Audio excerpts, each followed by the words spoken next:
Kawasan Indo-Pasifik mendapat perhatian besar di tengah kebangkitan Cina sebagai kekuatan besar yang mampu menandingi Amerika Serikat. Kawasan itu juga semakin penting karena epicentrum pertumbuhan dunia sekarang berada di Asia Pasifik.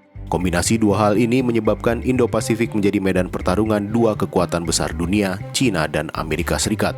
Negara-negara Asia Tenggara yang tergabung dalam ASEAN juga merupakan bagian dari Indo-Pasifik, sehingga ASEAN dipandang penting oleh Cina maupun AS. Upaya AS dan Cina untuk memperbesar pengaruh di Asia Tenggara terlihat jelas sangat intens.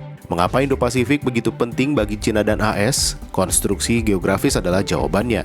Dari sisi militer, 7 dari 10 angkatan bersenjata terbesar di dunia ada di Indo-Pasifik. Selain itu, sekitar sepertiga pelayaran global melewati Laut Cina Selatan saja. Oleh karena itu, seperti yang diklaim oleh pemerintah AS, Indo-Pasifik adalah satu-satunya kawasan yang paling berpengaruh bagi masa depan AS.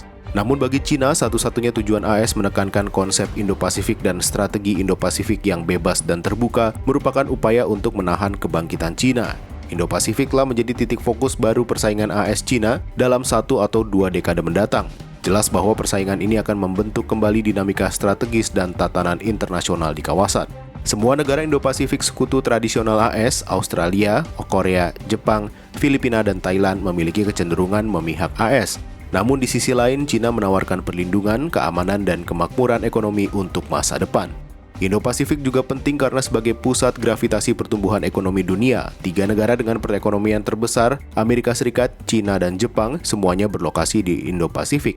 Selain perang dagang, tren yang lebih mengkhawatirkan adalah pemisahan yang didorong oleh strategi dan persaingan teknologi antara AS Cina, yang akan menyebabkan lebih banyak kerugian bagi negara-negara lain di kawasan ini. Motivasi politik dan strategis di balik persaingan ekonomi dan teknologi tidak hanya akan meredupkan peluang pertumbuhan ekonomi, namun juga memicu ketidakpercayaan dan kecurigaan di antara negara-negara Indo-Pasifik. Pembahasan Indo-Pasifik sulit dilepaskan dari ASEAN. Sejak AS mengeluarkan strategi Indo-Pasifik, kawasan merasa dampaknya akan besar. Karena itu ASEAN memastikan peran sentral di kawasan.